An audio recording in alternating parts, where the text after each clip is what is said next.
ಜಾನಕಮ್ಮನ ಹೇಗಾದರೂ ಮಾಡಿ ಕರ್ಕೊಂಡು ಬರಬೇಕು ಅಂತ ಬಹಳ ಒಂದು ಆಸೆ ಇಟ್ಟಿದ್ದಾರೆ. ಸಡನ್ ಆಗಿ ಈ ರೀತಿ ಒಂದು ನ್ಯೂಸ್ ಬರಬೇಕಾದ್ರೆ ಒಂದು ರೀತಿ ಗಾಯಕನಾಗಿ ಅಷ್ಟೇ ಅಲ್ಲದೆ ಅವರ ಹಾಡುಗಳ ಒಬ್ಬ ಶಿಷ್ಯನ, ಯಾಕಂದ್ರೆ ನಾವೆಲ್ಲರೂ ಇವರ ಹಾಡುಗಳಿಂದ ಕಲಿತದ್ದು ನಮ್ಗೊಂದು ಕಡೆ ಮನೋರಂಜನೆ ಆದ್ರೆ ಇನ್ನೊಂದು ಕಡೆ ಕಲಿಕೆ. ಅವ್ರ ಹಾಡುಗಳನ್ನ ಕೇಳ್ತಾ ಇದ್ರೆ ಕಲಿತೀವಿ. ಓ, ಈ ಪದವನ್ನ ಹೀಗೆ ಉಚ್ಚಾರ ಮಾಡಿದ್ರ, ಈ ಹಾಡನ್ನ ಹೀಗೆ ಹಾಡಿದ್ರ, ಇದರಲ್ಲಿ ಈ ರೀತಿ ಭಾವ ತುಂಬಿದ್ರ, ಮತ್ತೆ ಒಂದ ಎರಡ ಸಾವಿರಾರು ಹಾಡುಗಳಲ್ಲಿ ಇಷ್ಟು ಭಾಷೆಗಳಲ್ಲಿ ಜೀವ ತುಂಬಿ ಆ ಜೀವ ಇವತ್ತು ಮೈಸೂರಿನಲ್ಲಿ ಈ ರೀತಿ ಇದ್ದಾರೆ ಅಂದ್ರೆ ಒಂದು ಕ್ಷಣ ನಂಬಲಿಕ್ಕೆ ಬಹಳ ಕಷ್ಟ. ಆದರೆ ಇವತ್ತಿನ ದಿನ ಇದೇ ಸತ್ಯ.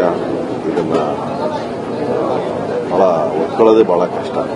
ಆದರೂ ಕೂಡ ಇಂಥ ಮಹನೀಯರು ಒಂದು ರೀತಿ ಏನ್ ಹೇಳ್ತಾರೆ, ಶಾಶ್ವತವಾಗಿ ಹಿರಿಕರು ಹೇಳೋಗೆ ಸೂರ್ಯ ಚಂದ್ರ ಇರೋವರೆಗೂ ಇವರೆಲ್ಲರೂ ನಮ್ಮೊಂದಿಗೆ ಶಾಶ್ವತವಾಗಿರ್ತಾರೆ. ಯಾಕಂದ್ರೆ ಅವರು ಮಾಡಿರುವಂತಹ ಕೆಲಸ ಅಷ್ಟೇ ಅಲ್ಲದೆ ಅವರ ಮನಸ್ಸು, ಅವರ ಹೃದಯ, ಅವರು ನಡ್ಕೊಂಡಂತಹ ರೀತಿ ಯಾರಿಗೂ ಯಾವ ರೀತಿಯಾದಂತಹ ತೊಂದರೆಯನ್ನು ಕೊಡದೆ ಎಲ್ರಿಗೂ ಕೇವಲ ಆನಂದವನ್ನು ಮಾತ್ರ ಕೊಟ್ಟು ಹಾಡುಗಳ ಮೂಲಕ, ಅವರ ಮಾತುಗಳ ಮೂಲಕ. ಮತ್ತೆ ನಾನು ಅನೇಕ ವಿಡಿಯೋಸ್ ಅಲ್ಲಿ ನೋಡಿದ್ದೀನಿ, ಕೆಲವರು ಹೊಸಬ್ರನ್ನ ಅವರು ಅಷ್ಟು ಪ್ರೀತಿಯಿಂದ ಅವರಿಗೆ ಒಂದು ಏನ್ ಹೇಳ್ತಾರೆ ಎನ್ಕರೇಜ್ಮೆಂಟ್ ಕೊಡೋದಾಗ್ಲಿ ಅಥವಾ ಒಂದು ಮಾರ್ಗದರ್ಶನವನ್ನು ನೀಡೋದಾಗ್ಲಿ ಎಲ್ಲದಕ್ಕೂ ಅವರು ಯಾವಾಗಲೂ ಸಿದ್ಧರಾಗಿದ್ರು. ನಾನು ಇಂಥ ದೊಡ್ಡ ಗಾಯಕಿ ಅನ್ನೋ ಒಂದು ಒಂದು ಒಂದು ಕಿಂಚಿತ್ ಕೂಡ ಅವ್ರಿಗೆ ಒಂದು ಅವ್ರಿಗೆ ಗೊತ್ತೇ ಇರಲಿಲ್ವೇನೋ ಅವ್ರು ಎಂಥ ಬೆಟ್ಟದ ಎತ್ತರದ ಗಾಯಕಿ ಅಂತ. ನಾನು ಇವತ್ತು ಒಬ್ಬ ಗಾಯಕನಾಗಿ ನಾನು ಹೇಳಿದಂಗೆ ಸಂಗೀತ ರಸಿಕನಾಗಿ ಇಡೀ ಆ ಒಂದು ಲೋಕಕ್ಕೆ ಒಂದು ತುಂಬಲಾರದ ನಷ್ಟ, ಅವರ ಆತ್ಮಕ್ಕೆ ಬರುವಂತಹ ಶಾಂತಿಯನ್ನು ನೀಡಲಿ, ಅವರ ಪರಿವಾರವನ್ನು ಭೇಟಿಯಾಗಲಿ, ಅವರೆಲ್ಲರಿಗೂ ಬರುವಂತಹ ಶಕ್ತಿ ಕೊಡಲಿ. ಮತ್ತೆ ಅಷ್ಟೇ ಅಲ್ಲದೆ ವಿಶೇಷವಾಗಿ ಕನ್ನಡದಲ್ಲಿ ಹೇಳಬೇಕು ಅಂದ್ರೆ ಸಾವಿರಾರು ಹಾಡುಗಳನ್ನು ಕೊಟ್ಟಿದ್ದಾರೆ. ಹಾಗಾಗಿ ಅವರೆಲ್ಲ ಇವತ್ತಿನ ನೋಡಿದ್ರೆ ಆ ಲೈನ್ ನೋಡ್ತಾ ಇದ್ರೆ ನನಗೆ ಎಷ್ಟು ಹೃದಯಗಳನ್ನು ಗೆದ್ದಿದ್ದಾರೆ ಅಂತ ಗೊತ್ತಾಗುತ್ತೆ. ಆ ಎಲ್ಲ ಹೃದಯಗಳಿಗೆ ಬರುವಂತ ಶಕ್ತಿಯನ್ನ ಕೊಡ್ಲಿ ಅಂತ ಪ್ರಾರ್ಥಿಸ್ತೇನೆ. ರೀಸೆಂಟ್ ಆಗಿ ಆಗಿರಲಿಲ್ಲ, ಬಟ್ ಕೆಲವು ವರ್ಷಗಳ ಹಿಂದೆ ಆಗಿದ್ದೆ. ಅದೇ ರೀಸೆಂಟ್ ಆಗಿ ಯಾವುದೋ ಒಂದು ಯಾವುದೋ ಒಂದು ಕಾರ್ಯಕ್ರಮಕ್ಕೋಸ್ಕರ ಅವ್ರನ್ನ ಭೇಟಿ ಆಗಬೇಕು ಅಂತೆಲ್ಲ ಮಾತಾಡ್ತಾ ಇದ್ವಿ. ಬಟ್ ಅದು ಇನ್ನು ಕನಸಾಗಿ ಉಳಿದ್ಬಿಡುತ್ತೆ.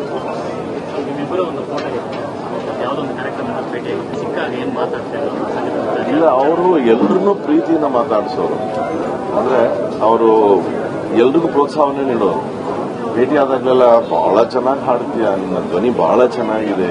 ಅಂದ್ರೆ ಇದು ಕೇವಲ ನನ್ನೊಂದಿಗೆ ಅಷ್ಟೇ ಅಲ್ಲ, ಇದು ನಾನದೇ ಹೇಳದ್ನಲ್ಲ, ಸಾಕಷ್ಟು ನೀವು ವಿಡಿಯೋಸ್ ನೋಡ್ಬೋದು ಸೋಷಿಯಲ್ ಮೀಡಿಯಾನಲ್ಲಿ. ಹೊಸ ಹೊಸ ಗಾಯಕರೊಂದಿಗೆ ಅವರು ಕೂತ್ಕೊಂಡು ಅವರೊಂದಿಗೆ ಮಾತನಾಡ್ತಾ ಅವ್ರ ಹಾಡುಗಳನ್ನ, ಅವರು ಹಾಡಿದಂತ ಹಾಡುಗಳನ್ನ ಹೊಸಬ್ರು ಹಾಡ್ತಾ ಇದ್ರೆ ಅದನ್ನ ಆಲಿಸಿ ಅದಕ್ಕೆ ಅಷ್ಟು ಒಂದು ಒಳ್ಳೆ ಮಾತುಗಳನ್ನ, ಅದೆಲ್ಲ ಅವಶ್ಯಕತೆ ಇಲ್ಲ. ಅದು ಎಲ್ಲವನ್ನೂ ಸಾಧನೆ ಮಾಡಿದ್ಮೇಲೆ ಬಿಡ್ರಪ್ಪ ನನ್ನ ಅಂತ ಇರ್ಬೋದು. ಹಾಗಲ್ಲ, ಅವರು ಎಲ್ಲ ಹೊಸ ಹೊಸ ಗಾಯಕರಿಗೆ ಅಷ್ಟು ಪ್ರೋತ್ಸಾಹವನ್ನು ನೀಡ್ತಾ ಇದ್ರು. ಮತ್ತೆ ಕೆಲವು ವಿಡಿಯೋಸ್ ನಾನು ನೋಡಿದ್ದೀನಿ, ಅವರ ಸಮಕಾಲೀನರು ಕೆಲವರೆಲ್ಲ ಒಟ್ಟು ಒಗ್ಗೂಡಿ ಕೆಲವು ಹಾಡುಗಳನ್ನ ಅದ್ರ ಬಗ್ಗೆ ಮಾತಾಡೋದನ್ನ, ಅಂದ್ರೆ ಪ್ರತಿನಿತ್ಯ ಸಂಗೀತ ಹಾಡು ಅದರೊಂದಿಗೆ ಜೀವಿಸಿದ್ರು ಅಂತ ನಾನು ಭಾವಿಸ್ತೇನೆ. ಇನ್ನೊಂದು, ಅವರ ಹಾಡುಗಳದ್ದು ಇವತ್ತು ಕೂಡ ನೀವು ಕೇಳಿ, ಅದರಲ್ಲಿ ಅದು ಯಾವುದೇ ಭಾವ ತುಂಬಿದ್ರು ಅದರಲ್ಲೊಂದು ಮಾಧುರ್ಯತೆ ಏನಿರುತ್ತೆ. ಆ ಮಾಧುರ್ಯತೆ ಅದು ಕೇವಲ ಅವರ ಕಂಠದ್ದಲ್ಲ, ಅವರ ಹೃದಯದ ಮಾಧುರ್ಯತೆ. ಅದು ಅವರ ಹೃದಯ, ಅವರ ಮನಸ್ಸಿನ ಮಾಧುರ್ಯತೆಯನ್ನು ನಾವು ಕೇಳಿದ್ದೇವೆ. ಆ ವ್ಯಕ್ತಿ ಇಲ್ಲದೆ ಹೋದರೂ ಕೂಡ ಆ ಕಂಠ, ಆ ಮಾಧುರ್ಯತೆ, ಆ ಹೃದಯ ನಮ್ಮೊಂದಿಗೆ ಶಾಶ್ವತವಾಗಿ ಇರುತ್ತೆ ಅಂತ ನಾನು ಭಾವಿಸ್ತೇನೆ.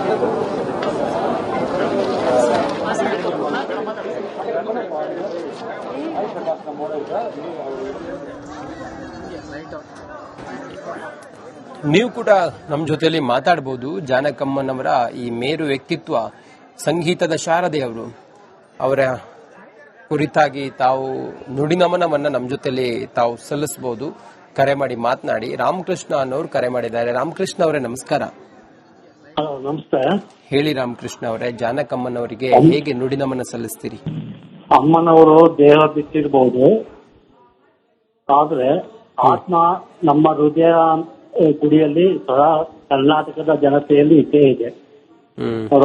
ಮಾಧ್ಯವರು ಯಾವುದೇ ಆಗಿದ್ರು, ಯಾವುದೇ ಹಾಡಾಗ್ಲಿ ಹೃದಯ ಮಂದಿರದಲ್ಲಿ ಗುಡಿಯಲ್ಲೇ ಇಟ್ಕೊಂಡಿದ್ದೇವೆ ಹೊತ್ತು ನಮ್ಮ ಕರ್ನಾಟಕದಲ್ಲಿ ಅಮ್ಮನವರ ದೇಹ ಹೋಗಿರ್ಬೋದು, ಆತ್ಮ ಮಾತ್ರ ನಮ್ಮ ಹೃದಯದಲ್ಲೇ ಇದೆ. ಪರಿಪೂರ್ಣರವರು, ಸಂಗೀತ ಲೋಕದಲ್ಲಿ ಪರಿಪೂರ್ಣರವರು. ಹಲೋ, ಹಾ ಹೇಳಿ ಸರ್. ಅವರ ಹಾಡುಗಳು ಇವತ್ತಿಗೂ ತಿಳಿ ಇಂಪಾಗಿ ಚೆನ್ನಾಗಿ ಕೇಳ್ತಾ ಇದೆ. ಅದು ರಾಜ್ಕುಮಾರ್ ಜೊತೆ, ವಿಷ್ಣುವ್ರ ಜೊತೆ ಆಗಿರ್ಬೋದು, ಅನಂತನಾರ್ ಜೊತೆ ಆಗಿರ್ಬೋದು, ಪ್ರತಿಯೊಂದು ಹಾಡುಗಳು ನಮ್ಮ ಕಿವಿಲಿ ಗುಂಗುತ್ತಾ ಇರ್ತಾರೆ ಸದಾಕಾಲ. ಅವ್ರ ಆತ್ಮ ಯಾವಾಗಲೂ ನಮ್ಮ ಜೊತೆಲೇ ಇದೆ ನಂಗೆ ಇದು ಭಾಸ ಆಯ್ತಾ ಇದೆ. ದೇಹ ಒಂದು ಮಣ್ಣು ಹೋಯ್ತಾ ಇದೆ ಅಷ್ಟೇ ಹೊರತು ಅವ್ರ ಸ್ವರ ಸಂಗೀತ ಸಾಮ್ರಾಜ್ಯ ನಮ್ಮ ಇಡೀ ಕರ್ನಾಟಕ ಜನತೆಯಲ್ಲಿ ತಾಂಡವಾಗ್ತಾ ಇದೆ ಸರ್.